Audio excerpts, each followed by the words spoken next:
I remember hearing a tapping on my window. 3 rapid taps to be exact. My light was turned out and it was dark in my room, so I used my phone light to find my way to my window. I looked outside and only saw darkness.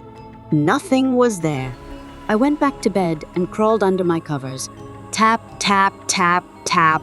There it was again, only louder this time. I pulled the covers over my head and shut my eyes tight, willing the insistent noise to go away. For a moment, there was only the sound of my breathing. As I began to fall asleep, I heard it again. Tap, tap, tap. My eyes shot open and my heart rate quickened its pace. The rapping on my window pane was much louder this time, and by then, I knew I wasn't imagining things.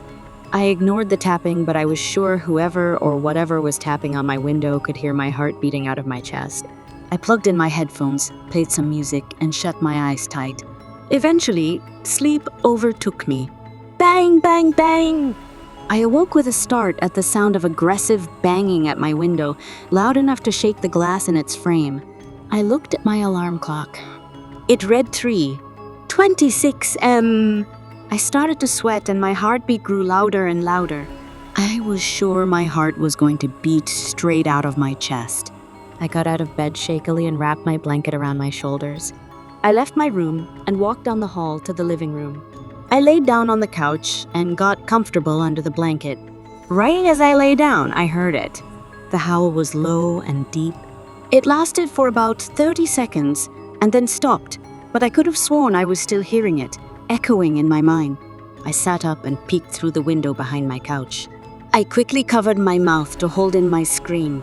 There, standing in my backyard, was just about the biggest wolf I have ever seen. Its fur was pitch black and dense, appearing almost like a silk-wrapped shadow. The eyes of the wolf seemed to stare into my soul, gazing into the furthest reaches of my mind. The wolf's irises were golden in color and glowed in the moonlight. I didn't dare break eye contact for fear of it jumping through my window and mauling me where I sat. The more I stared into the wolf's eyes, the more I became entranced by its intimidating gaze. I could feel the wolf clawing at my mind, digging away at the surface of my skull. It seemed as though the black wolf was trying to break through my skull to feast on my sanity. The moon was suddenly covered by clouds, darkening my backyard. Just like that, the black wolf was gone. When the clouds left their place over the moon, there wasn't a trace of the wolf.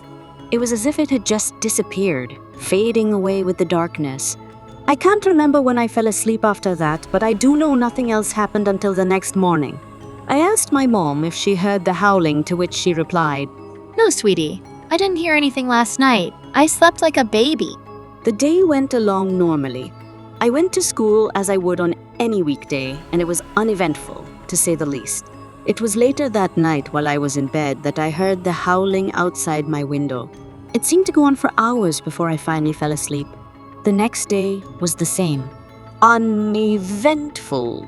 The only strange occurrence was a sketch of a black wolf on the next blank page of my biology journal. I knew it couldn't have been any of my friends, and considering my parents' lack of artistic skill, it couldn't have been them either. I know, I didn't draw the wolf, so how did it get there? My classes that day went by slowly. It was during lunch that things started getting a little strange. I was sitting in the courtyard with a few friends. I was telling them about the bizarre and frightening things that were going on when I took my lunch out of my bag. I unwrapped the sandwich from its packaging and took a bite.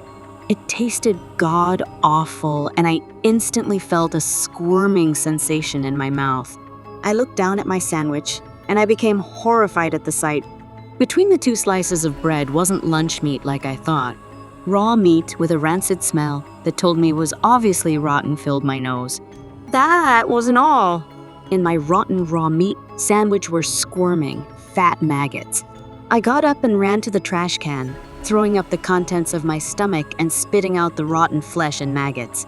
I could still feel the repulsive, slimy residue coating the entire inside of my mouth.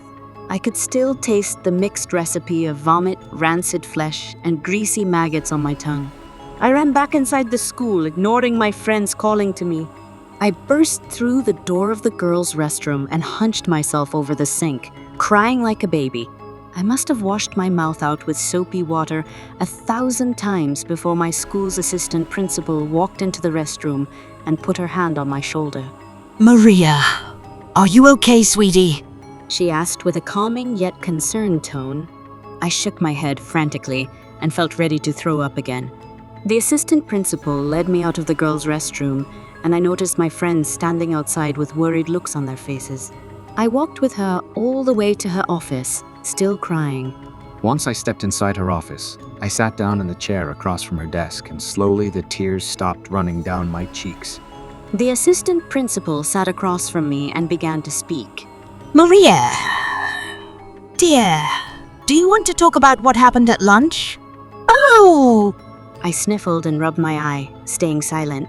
Your friends showed me what was in your sandwich. Do you have any idea how that happened? I shook my head slowly, and she continued. You do understand I'm going to have to make a report of this to Child Protective Services, don't you? I looked up at her. She had a look of concern and sympathy on her face. No, don't. It wasn't my parents' fault. The realization hit me. It was that thing. That thing that was tapping on my windows did this. It must have also gotten a hold of my journal and drew that wolf. The sickening realization that it must have broken into my house the night before hit me like a freight train. Maria, sweetie. My assistant principal tried getting my attention. I snapped out of my daze and she continued. You have to realize how this looks, she said quietly. Reading her face, I knew what she was thinking. My parents didn't do this. It isn't their fault. I snapped. She looked surprised and went on. Whose fault is it, Maria? She asked, clasping her hands together on the desk in front of her. I bit my lip and sat forward in the chair. There's something after me. It's been tapping and banging on my window. It drew this picture of a wolf in my journal, and I paused for a moment. I saw this huge black wolf in my backyard, and it just disappeared. I burst out, beginning to tap my foot nervously. Maria, do you want to talk to the counselor about this? I think she can help you with... I cut her off with a sharp tone in my voice. I'm not crazy. By then I'd grown angry. I was having none of what she was saying. She simply sighed. I'm not saying you're crazy. All I'm saying is I think Mrs. Judy can help you with this better than I can. I crossed my arms as she started writing a slip to the counselor's office. My assistant principal handed it to me, and I stormed out of her office in a huff. My appointment with the counselor was at 3:20 p.m., so I went through another class, barely listening to anything my teacher said. When it was time to see the school counselor, it went along just as you'd expect. I was accused of making up the events that were occurring. According to the counselor, I was making up fantasies to cope with what was happening in my home life. Nothing was going on at home other than all the shit this person or this thing has been doing to me. The next few days were the same. The tapping and banging on my window at night, keeping me from sleeping. The constant fear of being watched, followed, checking everything I ate and drank for unwanted, wriggling, flesh-eating visitors. Though new things began happening, I would hear the howling at night, every night, angry, vicious, deep howls that seemed to get closer and closer until they sounded like they were coming from right outside my window. The howling wouldn't stop. It was driving me bat-shit insane. These strange symbols began appearing on my window, drawn in what looked to be blood. Another drawing appeared in my journal. I was losing my mind. The sleep deprivation and mental torture were getting to me. I started skipping school and hiding in my room all day and night. There was a morning that I heard the doorbell ring. My parents weren't home, so I got up, left my room, and answered the door. I saw the FedEx delivery truck driving away, releasing black smoke from the exhaust. I looked down and saw a medium-sized package with my name and address on the shipping label. There was no return address. I took the box inside and set it on my bed, grabbing a pair of scissors. I crawled onto my bed and examined the box. Nothing seemed unordinary about it until I cut the tape and looked inside. A folded square of stationery paper was placed on top of a black trash bag that seemed to have something in it. I unfolded the note and saw that it read, "To Maria B." Then below those words was the delicate handwriting that read, "Enjoy, little pig." Signed, The Black Wolf. I set the note aside and opened the trash bag. I almost screamed at the sight of what lay inside. The decaying, stinking head of a pig stared me dead in the eye. I covered my mouth with my hand as the stench caused my eyes to water. I felt like throwing up. The pig's mouth was hanging wide open, exposing its dried-up, pale tongue, which lolled out of its mouth. The eyes of the pig were gray and sunken in, leaking the fluids of rot like the tears of death himself. The smell was too much. I grabbed the box, almost gagging, opened my window, and threw the box outside. The pig's head rolled out of the box and flopped onto the grass. I slammed my window shut and sat in the corner of my room, crying and shaking. I rocked back and forth, hugging my knees for what seemed like hours. It became dark outside by the time I realized how long I'd been huddled in the corner, crying like a nutcase. I remembered my parents had gone out of town for a few days on a business trip. I was all alone. Midnight rolled by and I was sitting in my room, checking the notifications on my phone. As I scrolled through messages, I heard a knock at the door, 3 subtle knocks. I got up, wondering who could be at my door this late at night. I walked out of my room and approached the front door. As I reached for the doorknob, I was stopped dead in my tracks. Bang, bang, bang! The stranger outside knocked again, aggressively this time. My heart started pounding and I checked to make sure the door was locked. I heard laughing from the other side of the door. Little pig, let me in. I gasped at the sound and felt frozen in place. Bang, bang, bang!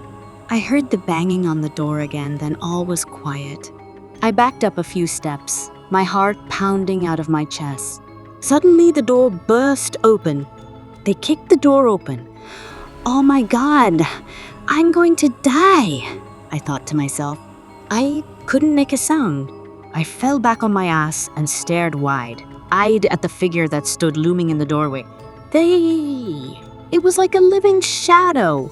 It stood still for a moment then. Quick as lightning, it lunged forward, slamming the door shut behind it. I tried to scream, but no sound came out. It grabbed me by my hair and started to drag me down the hall to the basement door. I kicked and fought, but it didn't seem to affect anything. It opened the door and dragged me down the stairs to the basement. I felt myself being held down and I felt pressure around my wrists and ankles. I tried to scream, but a rag forced itself into my mouth, secured by duct tape. I thrashed and struggled in my bindings to no prevail. The basement light flickered to life at the click of the switch, and my eyes slowly adjusted to the dim light. My attacker stepped forward into the light and I screamed, only to be muffled by the gag in my mouth. It wasn't a monster at all. It was a man, or at least I thought it was a man. He looked to be in his late teens or early 20s. He wore a black leather mask in the shape of a wolf's face, snarling and angry. I could see the man's eyes behind the mask. The skin around his eyes was painted black. His scleras were pitch black and his irises a glowing golden color, just like those of the wolf I saw. He was dressed in complete black, decked out with heavy military combat boots, a tight-fitting black hoodie with a tan skull on the back, and black jeans. He unzipped his hoodie and tossed it to the ground. I could see the scarred, exposed skin of his slim torso. His muscles rippled as he stretched.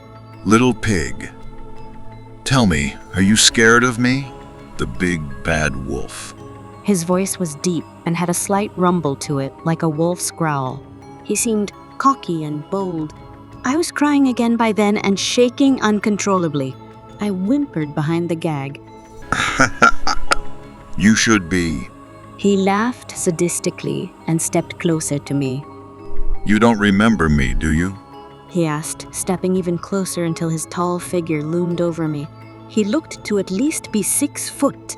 I shook my head no. Desk. Figures a pig like you wouldn't remember.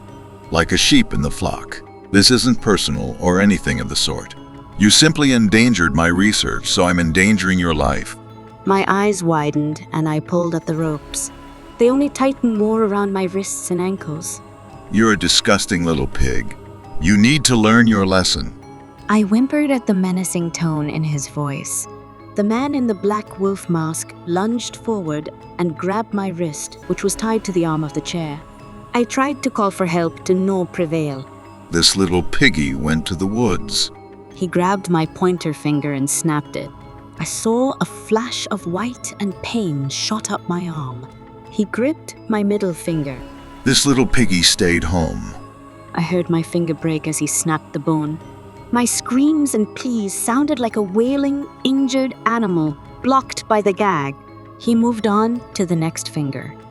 This little piggy had rotten meat. Pop! Then my pinky finger was next. This little piggy had none. Snap.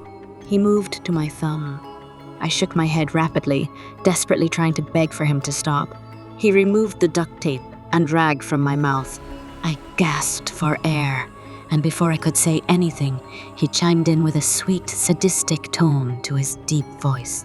And this little piggy cried, wee, wee, wee. Crack, crack. I screamed, and the sound echoed through the basement.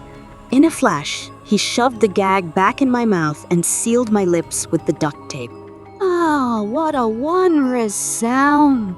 He took in a deep breath through his nose and straightened up, tilting his head back to the ceiling as if my scream was a drug flowing through his veins like liquid fire.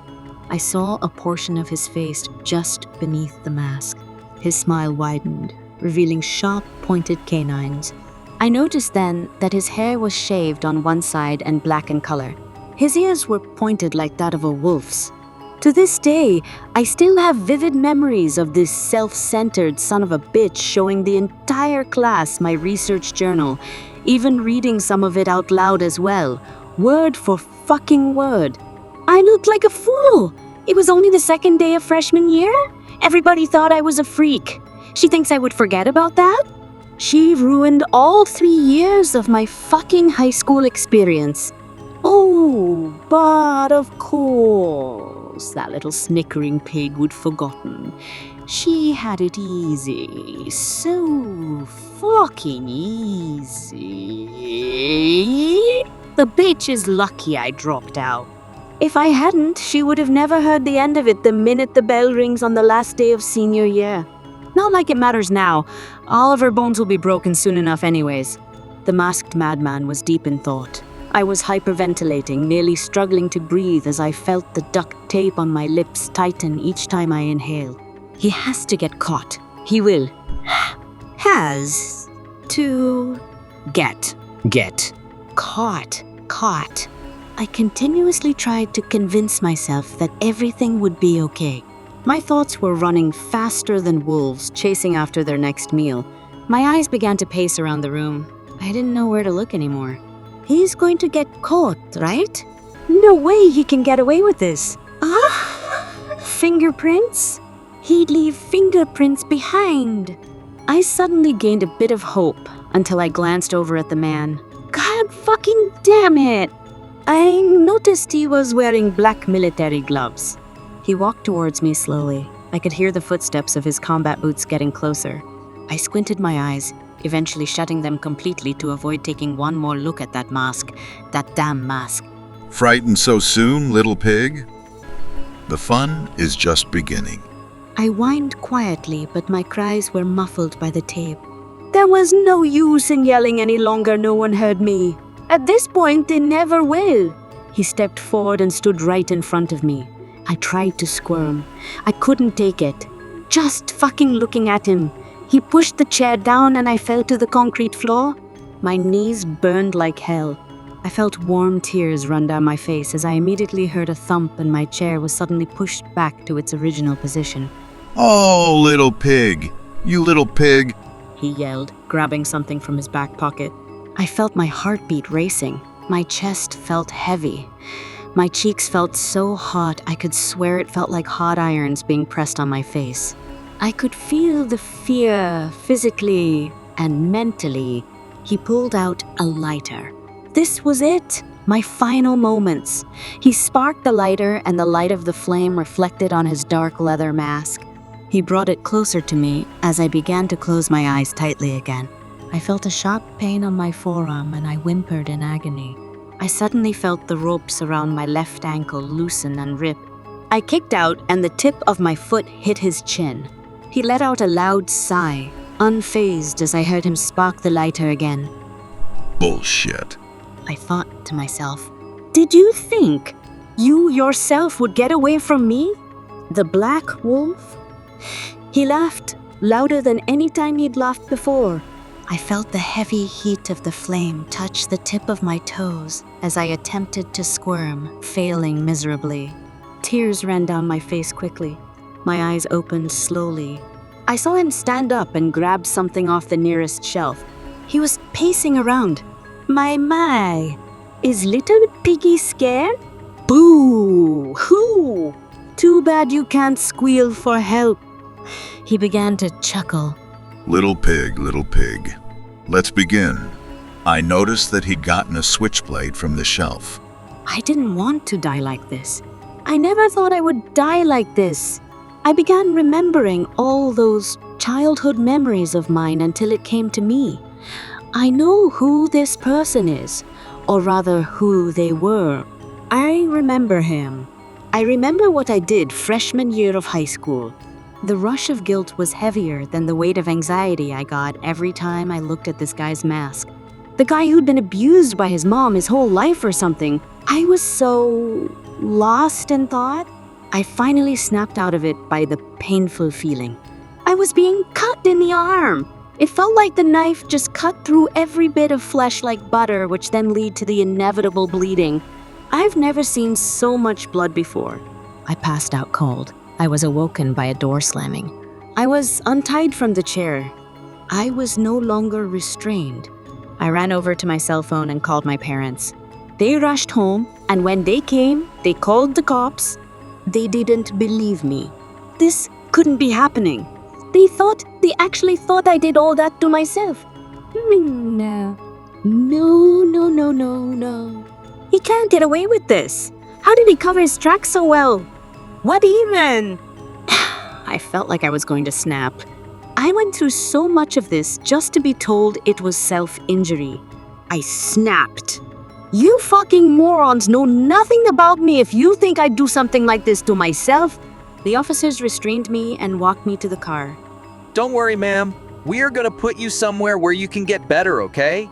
I kicked. I squirmed. I couldn't handle this anymore. Before I knew it, I was sitting in the back seat of a cop car, on my way to some awful place for crazy people. I tried to look outside the window. It was too foggy to see anything until I blinked and saw the faint markings on the car window. It had words drawn onto it with a finger. The crystal clear lettering stood out prominently on the foggy glass. It read, "The girl that cried wolf